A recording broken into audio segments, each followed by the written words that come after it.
Good afternoon, everybody, and welcome to our monthly webinar series in collaboration with Early Steps Center Florida.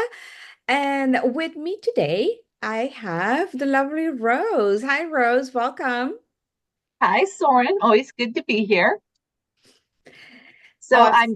if anyone watching doesn't know, I'm a family resource specialist with Central Florida Early Steps. Many moons ago, I had the privilege of having Soren and her family as a participant in our program. And I myself had a child who went through this program who is now 20 years old, which Wow. taught me a lot through the journey. Wow, awesome. And then Rose, we also have with us today Miss Jessica Dunn. Do you want to introduce I Miss would Jessica? love to. Yes, this is Dr. Jessica Dunn. She is the manager and director of Central Florida Early Steps.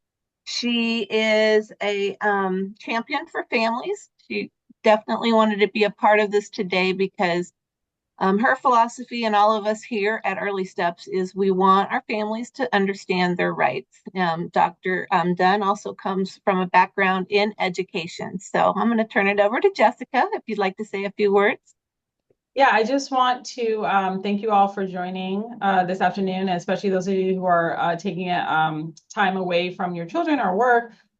We do want this time to be impactful for you all. It is a heavy focus on what your rights are when you are participating in early steps. And technically, when you participate in any kind of program that falls under special education, because some of it definitely overlaps for when your child goes into the schools system. So we are here to review the information and open the floor later for any questions that you might have.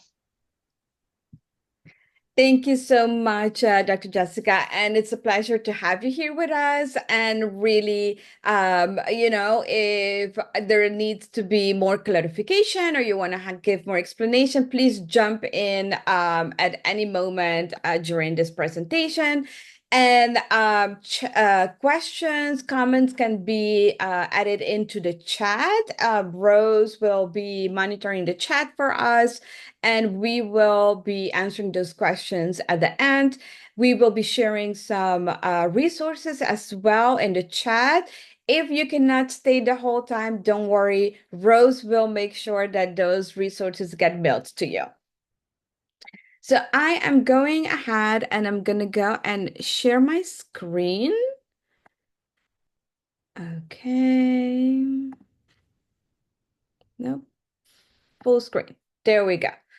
All right. And then I have a couple of monitors happening over here. So I'll be looking back and forth. So thank you so much, everybody, for being here.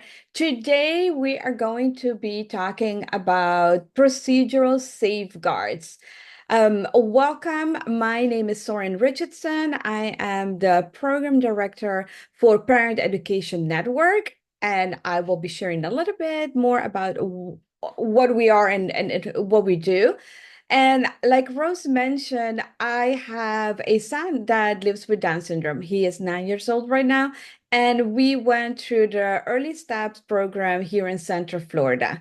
So Early Steps is very near and dear to my heart. And the experience that I have had was amazing and necessary and impactful. So I'm very glad that now, years later, I'm able to collaborate in a professional setting with Early Steps.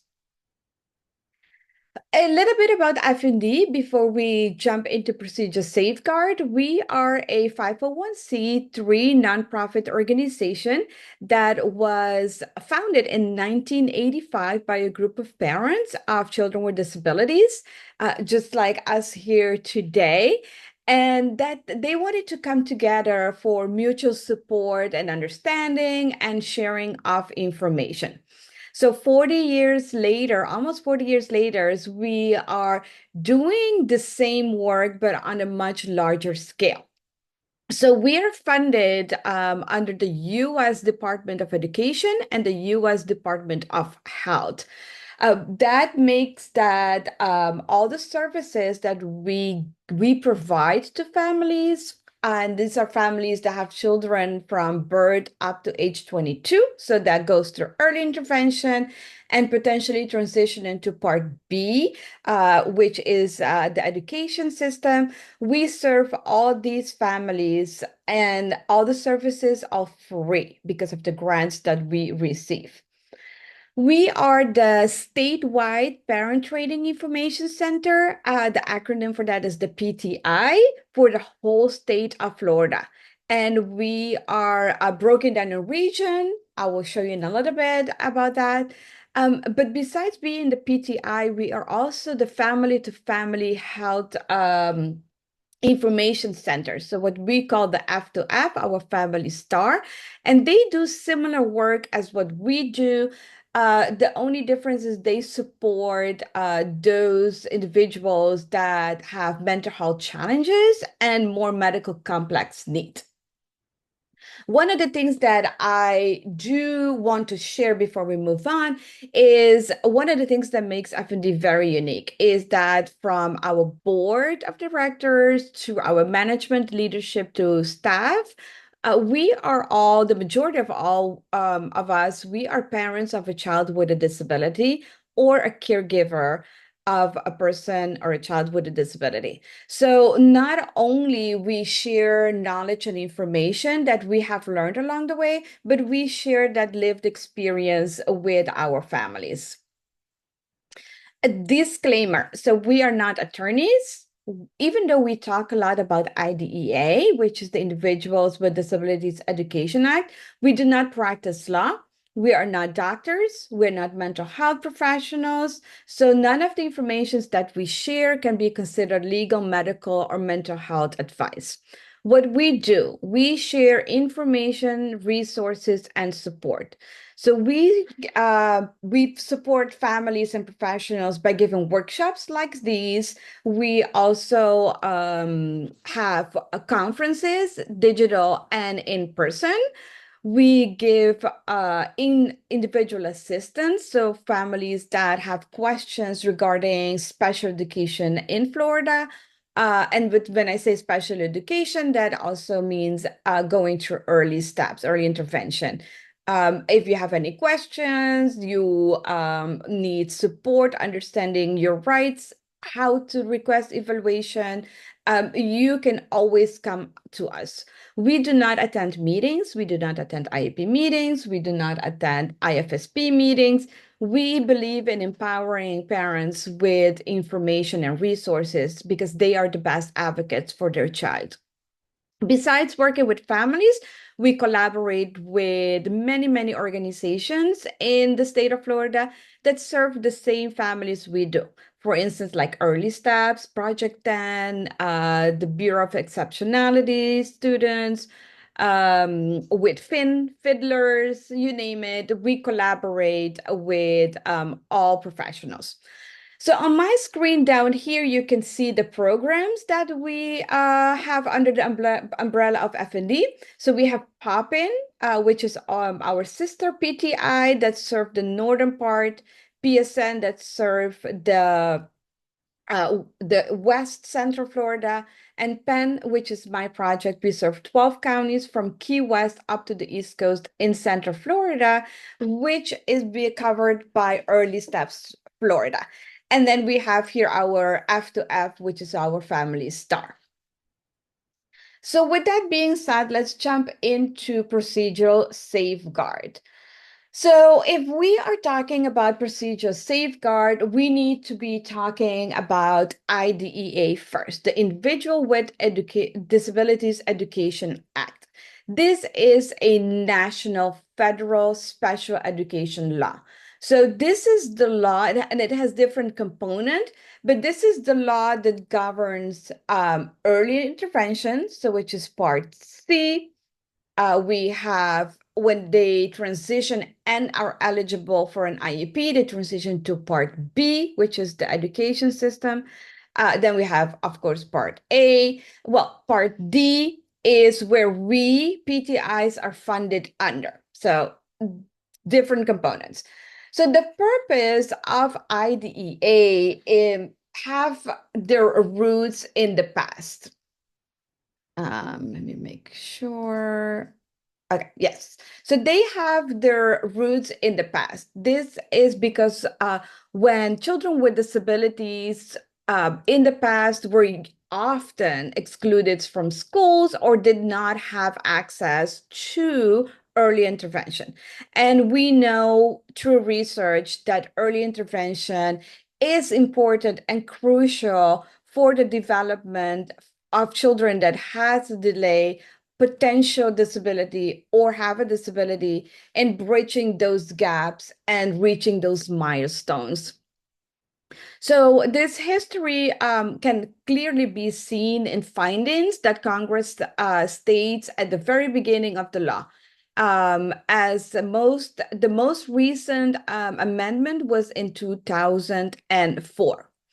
So findings that the Congress follows are that disability is a natural part of human experience and in no way diminishes the right of individuals to participate in or contribute to society. And by improving educational results, or as we're talking now through early steps, by making sure that children have access to early intervention, for children with disabilities, this is an essential element of our national policy of ensuring equality of opportunity, full participation, independent living, and economic self-sufficiency for individuals with disabilities. The biggest components of IDEA is once if they have an IFSP and they transition to the IEP, is further education, independent living, and employment. So everything that we do is to reach those goals at the best of our ability. Okay, so this is the purpose of IDEA. And like I mentioned, we do have the part B, the part C and part B. And today we're going to be talking about procedure safeguards under part B. Now, if we talk about IDA also, we have six major components in IDA, six major principles. And you can see them here on the screen: free, appropriate public education, appropriate evaluation, the individualized education plan. In this case, we're talking about the IFSP, the Individual Family Support Plan, least restrictive environment, parent participation, and procedure safeguard.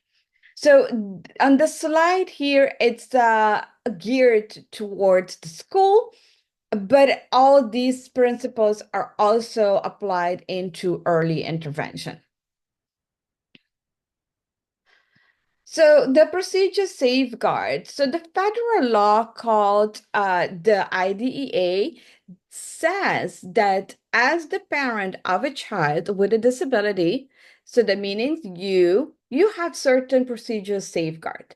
And these are rules about what procedural the early intervention must use in making decisions about services that are going to be on the IFSP. So these safeguards are ensuring that families that they have a voice in the early intervention process and that decisions are being made in the best interest of the child. And in Florida, these rights are tailored to meet the specific needs of families that are participating in early steps program.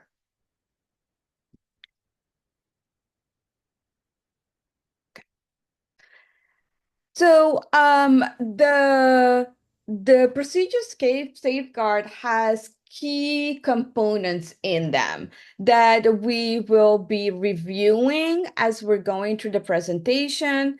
For instance, we're going to be talking about initial referral or your request for evaluation, parental consent. We're going to be talking about prior written notice, access to these records, and also the dispute resolution. because dispute happens and it's a natural part of life. We at F&D, we always believe in dispute resolution at the lowest level possible.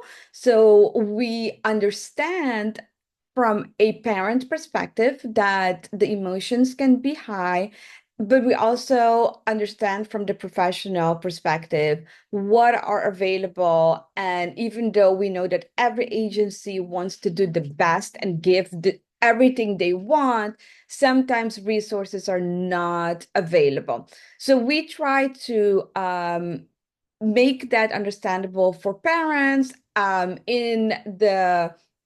into the framework of the rights and come to solution with their local early steps with their case manager. I don't know if they still call them the case managers. A case coordinator, I think. Case coordinator. Okay, I see Rose nodding. And that's how we try to resolve it at the lowest level possible. So for rights for you and your child, right? So there are different rights that we have under IDEA. So parental involvement is the cornerstone of IDEA. That is giving parents the right to have their input. And also don't forget that you as parent, you are your child's first teacher. You know your child's best. So you are working in collaboration with professionals that know their trade, but you know your child. So together, you are gonna come together to uh, discuss the situation of your child and have your input. You could be one parent, you can be two parents, you can be three parents, and the other side of the team, the early steps could be 10 people, but it's a 50-50 decision making. Your input is super, super important. So, one of the rights for parents is that they have to be fully informed into their preferred native language. For you to make decisions, informed decisions about your child, you have to be able to understand. Special education and early intervention, we are the alphabet soup. We are the champions at having the most acronyms possible. And if we have an acronym for every single thing, and if we don't have it, we will make it up. We will create an acronym for every single thing.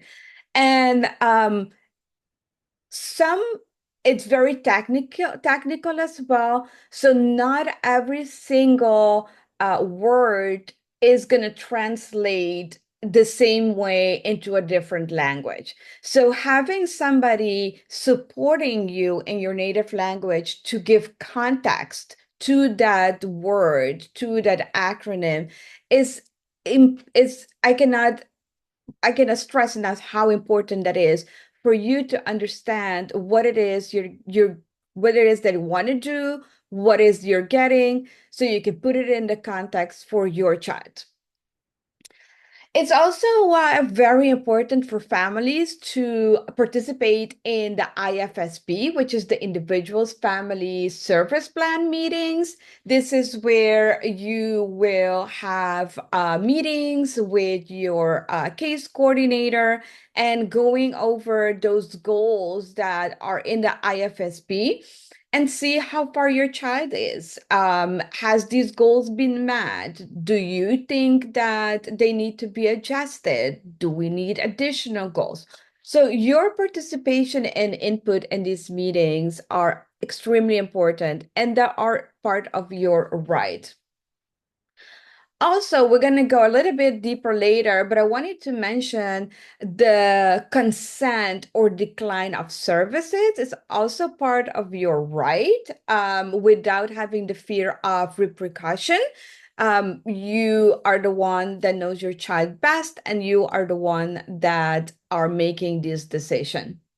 And then you also have the right under IDEA to request an independent evaluation if you do not agree with the initial findings of the initial evaluation that has been done.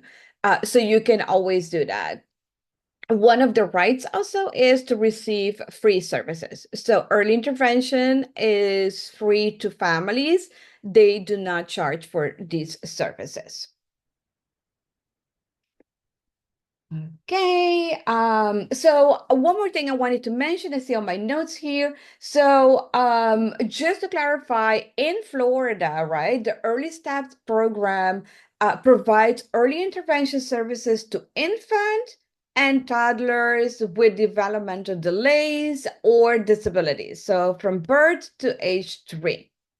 And that process can look different for everybody. Maybe you have a diagnosis later on. In my case, my son was born with Down syndrome. So I left the hospital with my referral to early intervention. So it may look different, but that is part of your right.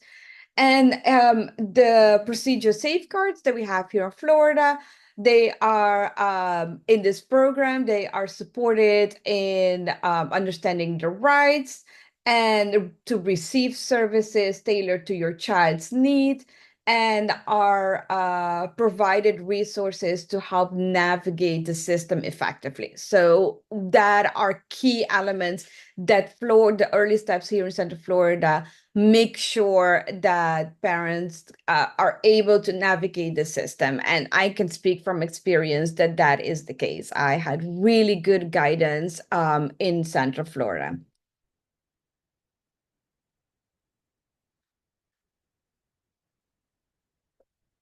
All right, so let's talk about the prior written notice.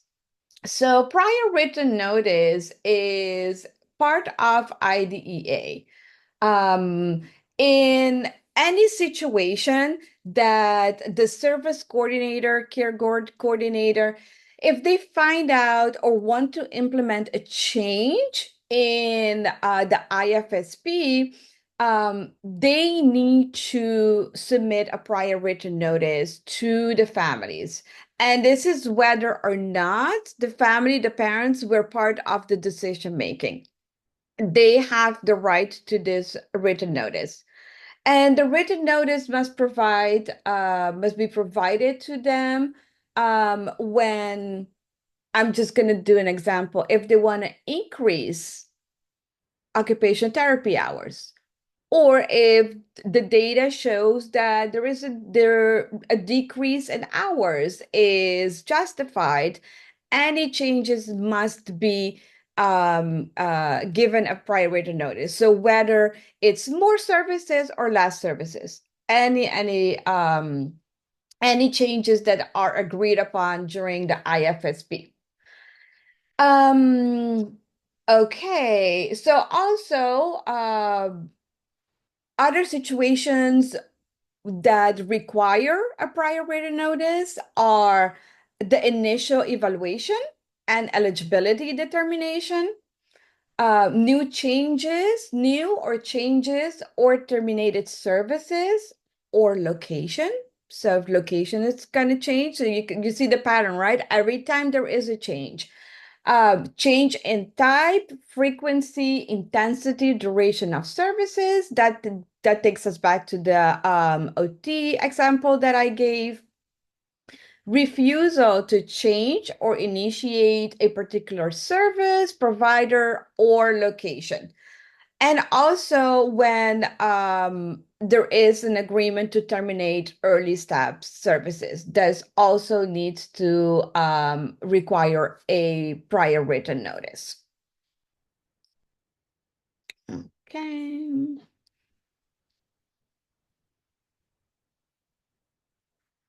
Okay, we talked about that already.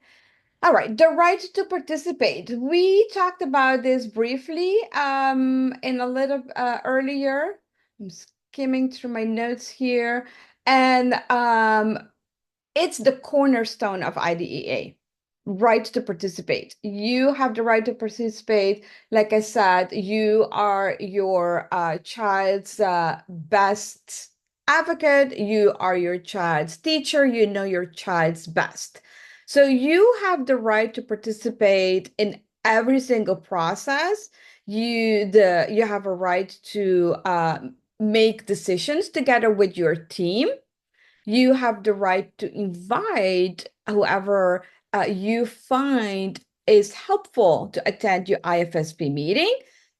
In my case, I always used to invite my OT, my PT, my speech therapist, because I felt the more people we had from the team together, we were able to make more collaborative and better goals.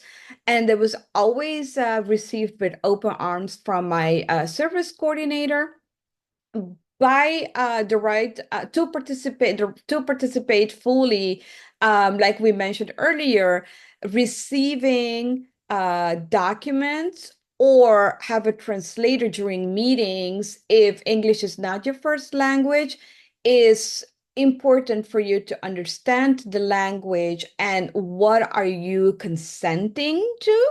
So you really are making consent information. And also ask questions. That's your right. Ask questions. No question is is is not valid. All questions are valid. Share information about your child. The more information you share, the more they can understand the situation and the better they can create the IFSP with the supported services for your child. Share your ideas as well. Any ideas that you have, share them with your team.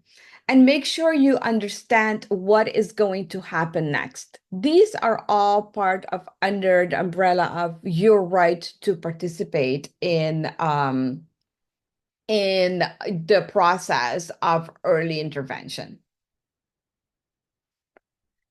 The right to give consent.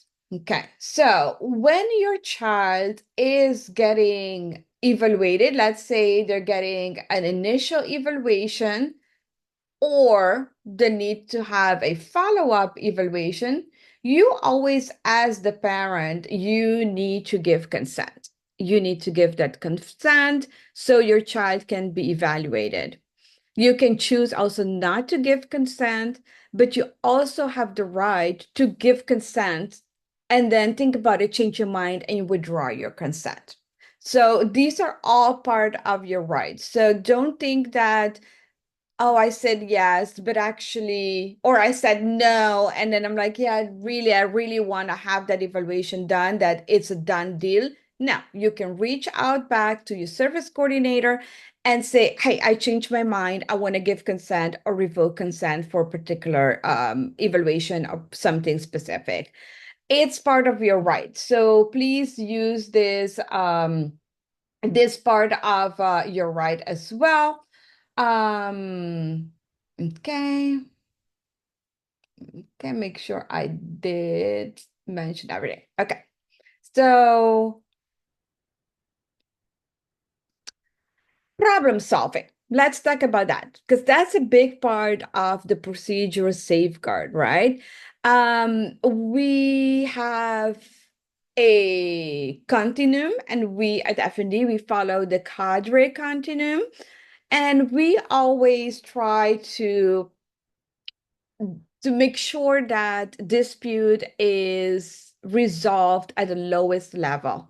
We firmly believe in collaborative communication. We have a whole series of webinars on this topic because oftentimes, as being parents ourselves and also working in the field, we often see that dispute happens because of communication. So I'm saying something, saying something, but we're basically saying the same thing, but differently. So we try always to filter through the emotions and the language and and we try to make sure that if we can have them come together and talk about it in a collaborative way so they can resolve the issue that is happening at the moment and make sure that the child can continue services and getting the support that the child's need. Soren, can I just jump in? And I just want to state for the issues for problem solving, when you first entered the program, all of you should have received an electronic packet, which had a lot of information. One of those information sheets had a contact sheet, and it should have your family care coordinator's name and contact information. But then it also has that person's supervisor. So it has that supervisor's name and contact information, and it also has my name and contact information. So if you are run into some issues, obviously the first route I will ask you to take is to speak with your service coordinator, see if you can resolve it. But if you cannot, that paper is there for a reason.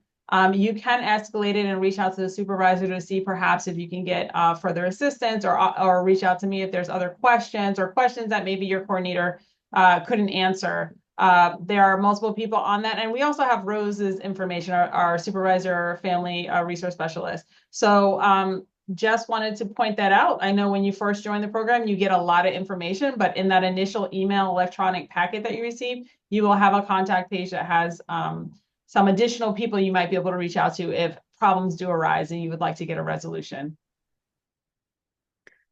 Thank you so much for that, Jessica. That is really good information because it's always good when there's problem to find out who are those that make decision and they can help you and find those people to talk to. Talking about or complaining about something with someone that has no capability of making a decision sometimes backfires, and we're just throwing more, how do you say, gasoline to the fire, and kind of like gaslighting each other in, and we get worked up. We have the emotion, it's our babies, that's understandable.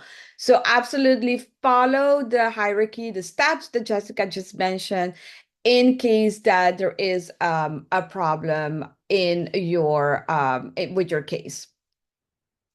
So when it comes to dispute resolution, we have several steps within our procedure safeguard that we can follow.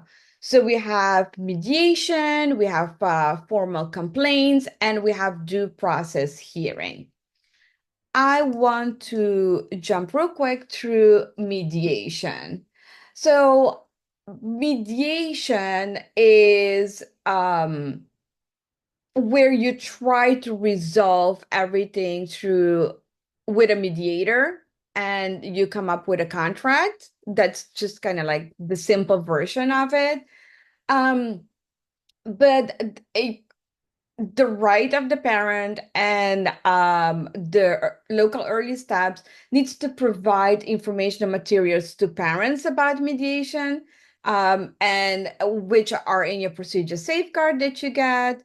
They also provide technical assistance to parents, like the local early step staff, service providers, and advocates for their consideration in case that they need to prepare for mediation.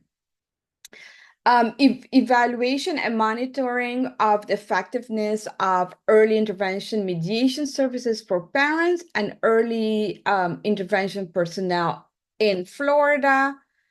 And they will also pay the mediator fees, travel, per diem, and communication costs. So these are all just a couple of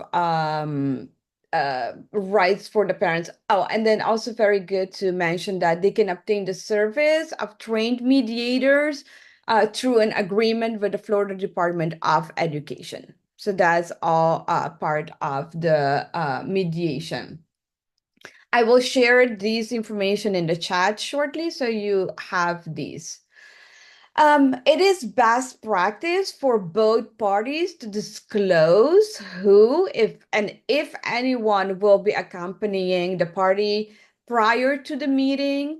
So the mediation session, how they call that. And then either party has the right not to participate if they object to the person of the other party that the other party wishes to bring to the mediation session. So, for example, if a party wishes to bring an attorney and the other party objects, then either party may choose not to move forward with the mediation session.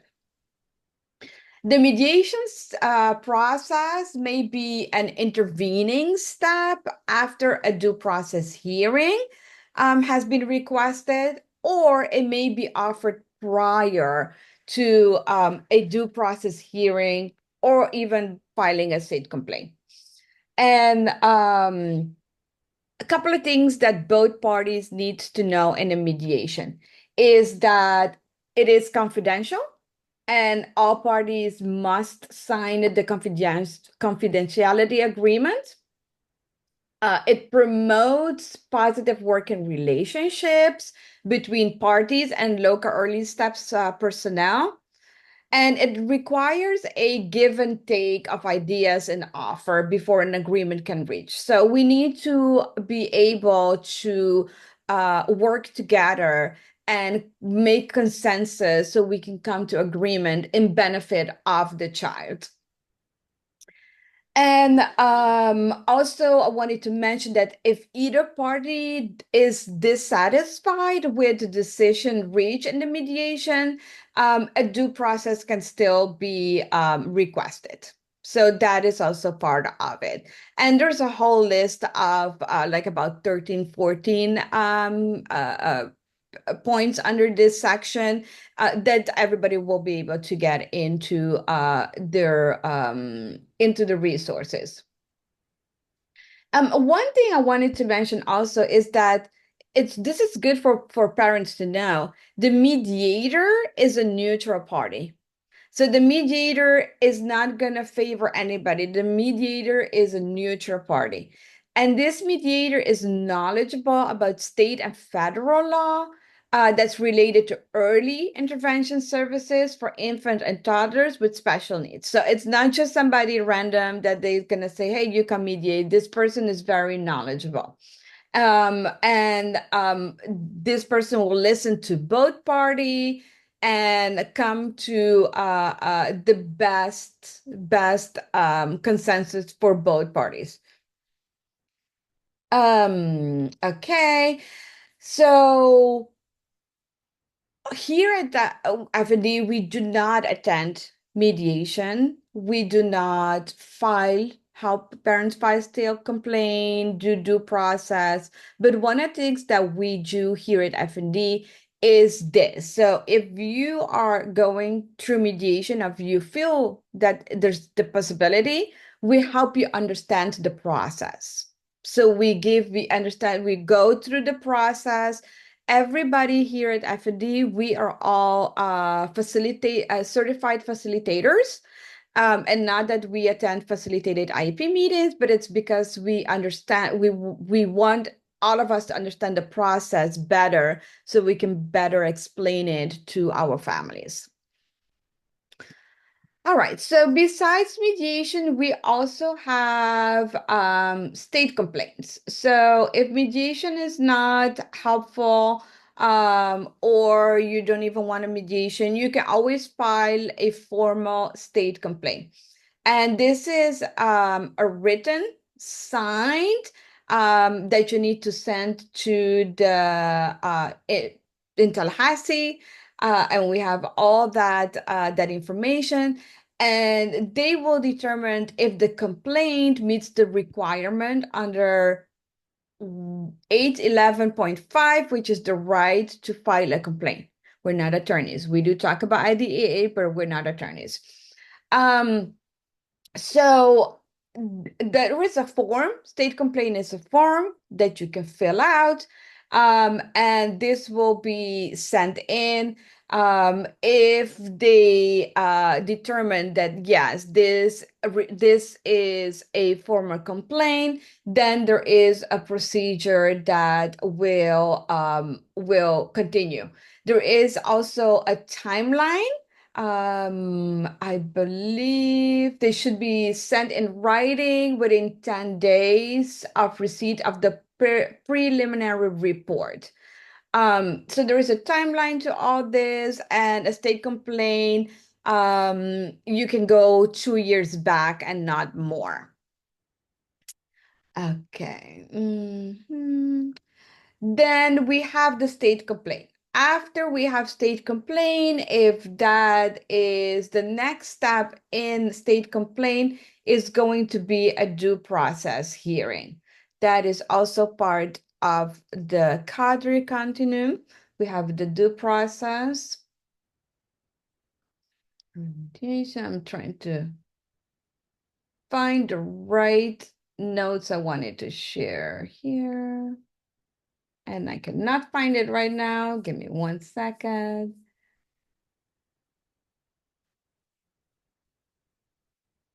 Okay, well, I cannot find it. We're gonna go with this. So, due process hearing. This is the right of a due process is giving to parents and the local early steps as a way of helping them resolve disagreements about the child's evaluation, eligibility, placement services, IFSP, any other, if it was not resolved in a lower tier, it's going to go to a due processing. And this is an administrative law judge that runs the due process hearing. And in our state, the administrative law judge for the Division of Administrative Hearing, DOAH. And they will review and listen to what you want as the parent and why do you want that. They will review the records, the local early steps records, your records.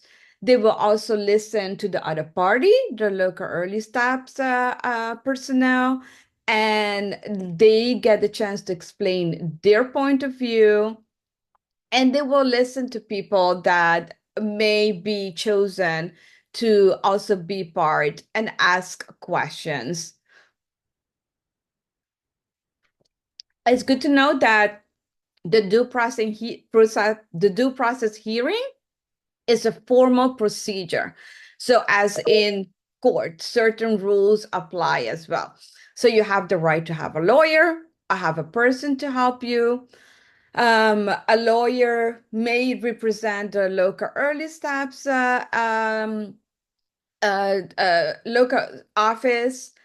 You and the local early steps may have witnesses to help explain, and you can show evidence. And it may take about 45 days or sometimes longer for you from the time that you ask for the hearing to actually have the hearing and get a decision from the administrative law judge. So if you are thinking about doing the due process, make sure that you have all your ducks in a row, because 45 days seems like long, but it is not long. And when it comes, you want to be prepared to go to due process. There's one question. You want me to wait till the end to convey it? No, go ahead. What steps can be taken if there's difficulty getting a hearing aid approved by insurance? So that's a specific. I do not have a question, an answer. I heard it. It says, what steps can I take if there's difficulty getting a hearing aid approved by insurance? If the hearing aid or there are outcomes related to the use of the hearing aid on the IFSP, it is something your service coordinator can assist with. So if you haven't let your service coordinator know that that's been an issue, let her know. And that's something that can also be escalated to the supervisor because we can see how we can assist in that endeavor. It all depends whether, we early steps can occasionally cover assistive technology, but it is has to be connected to the IFSP, has to be connected to an outcome. So I would start by having a conversation with your service coordinator if you haven't, and then asking her potentially she can escalate it to her supervisor so that we can see how we can assist with that. Thank you so much. Now, I wanted to talk about the independent evaluation. So we mentioned that earlier. So if you are not satisfied with the evaluation that has been completed by your local early steps, you have the right under your procedure safeguard to request an independent education evaluation. And it says education here, but it's an independent evaluation.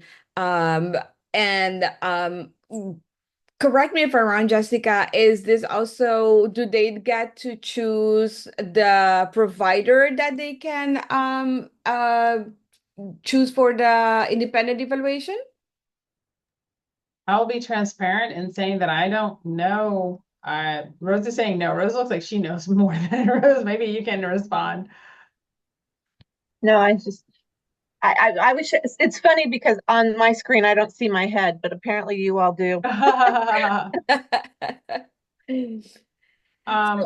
don't, not that I'm not familiar with the independent educational evaluation because we don't have those, we don't get those requests often. Like we don't really get requests for that. And I don't know how pertinent it is to Part C because the instruments we use are pretty good. We have internally if a parent has questions or has disputes, we will internally assign a different team and use a different tool at times. We've done that before, where a parent shows concerns and maybe doesn't feel the tool is accurate.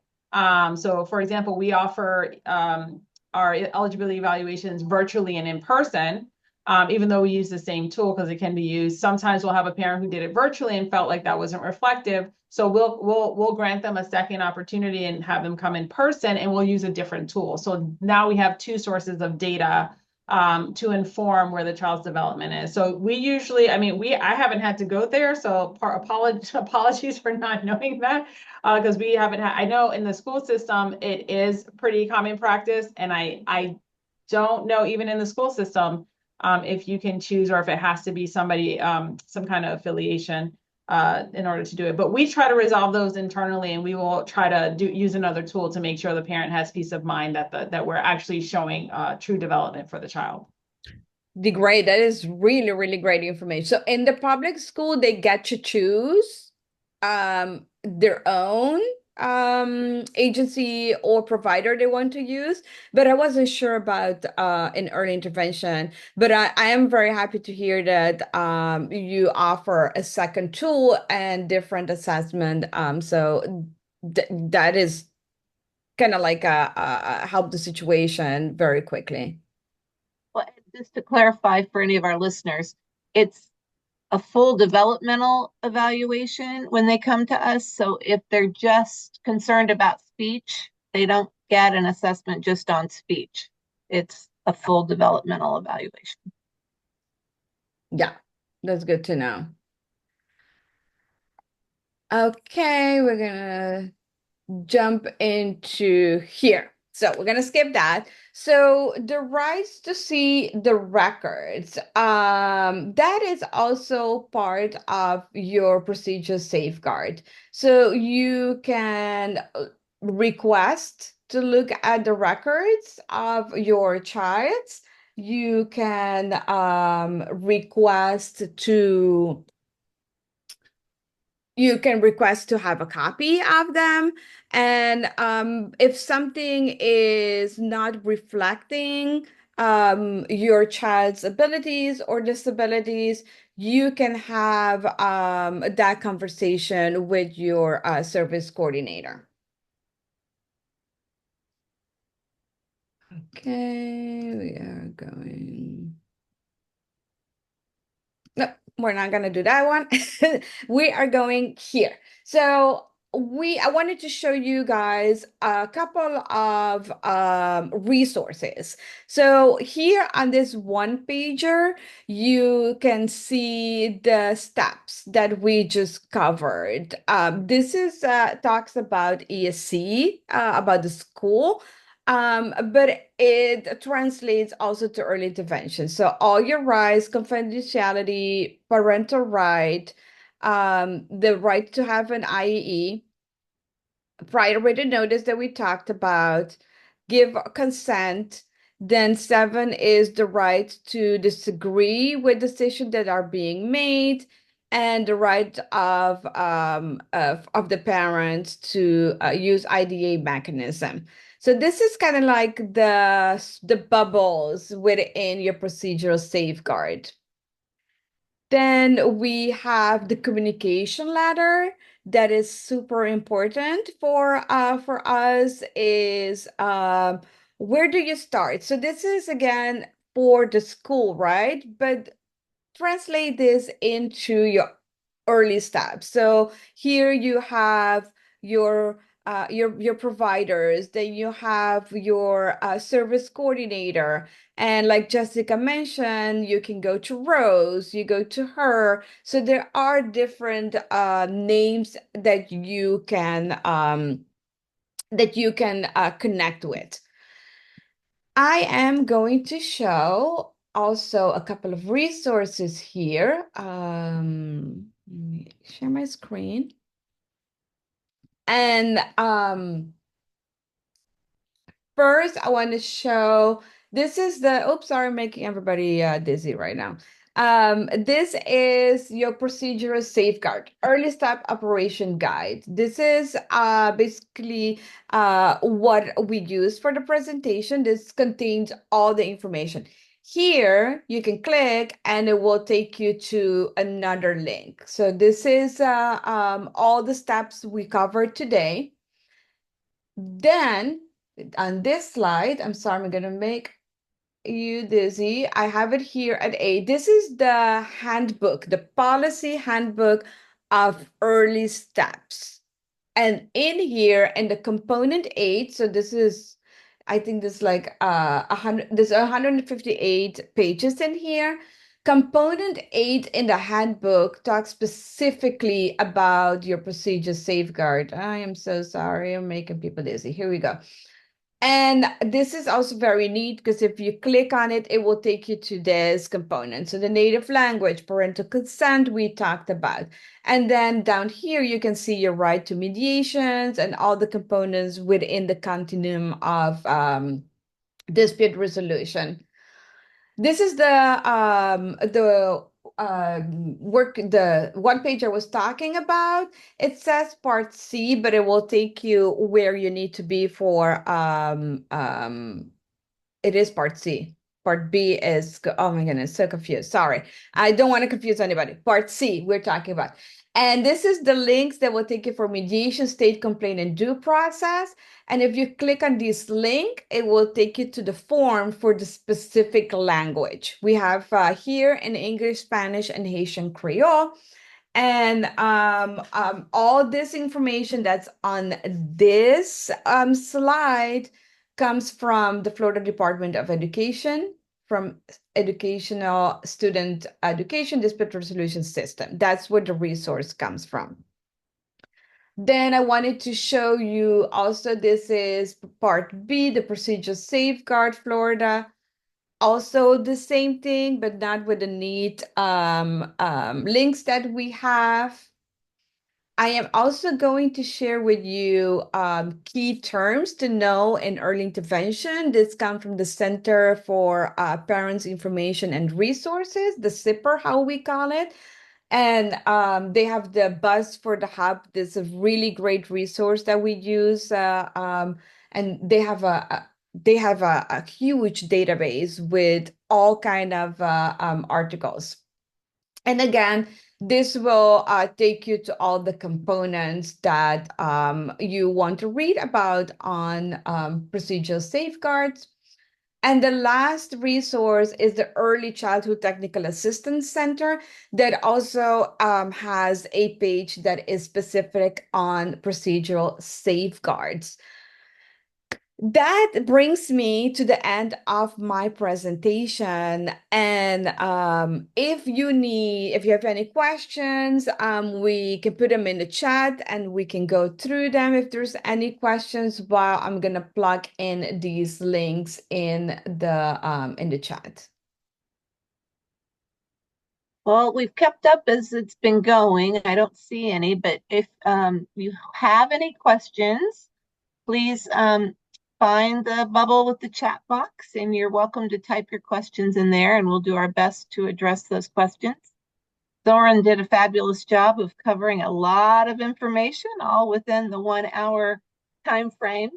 I did put the Facebook link in the chat, and we will post the recording along with these resources there later. And I will email also a number of these resources to those of you who registered to attend today. I lost all my windows and I have 3 screens and I don't know where they went. But I'm pulling them up. Okay, I put the ACTA. I want to put also this one, knowing your rights. And I have to say that the Early Steps website is also really great. It has tons of great information on there. So that is also a really good a place to go as for parents to go and read about their procedural safeguard. And of course, you can reach out to us here at FND if you have any questions, you want to follow up. We are always here to help and to support. All the services that we provide are free. I'll also mention there is a video that the State Early Steps Office created. It's very short, just a couple of minutes, that gives an overview on this information. Those of you that are in Early Steps, we rotate that and put it each month in our weekly updates that we send out to families, and I'll include that in the resource file I send. All right. If you don't have any more questions, then I just want to thank Soren for doing such a great job of covering all this information. It is important, families, that we know our rights. So important. It may not be something that you are needing right at this very moment in time, but I assure you, as your children grow, you are best to be armed with this information. Jessica, I admire the fact that you are so proponent to make sure that people do know their rights. And if you have anything else to add, you are welcome to, but your information today was very, very helpful to families. Yeah, I just do want to encourage you all to become familiar with your rights.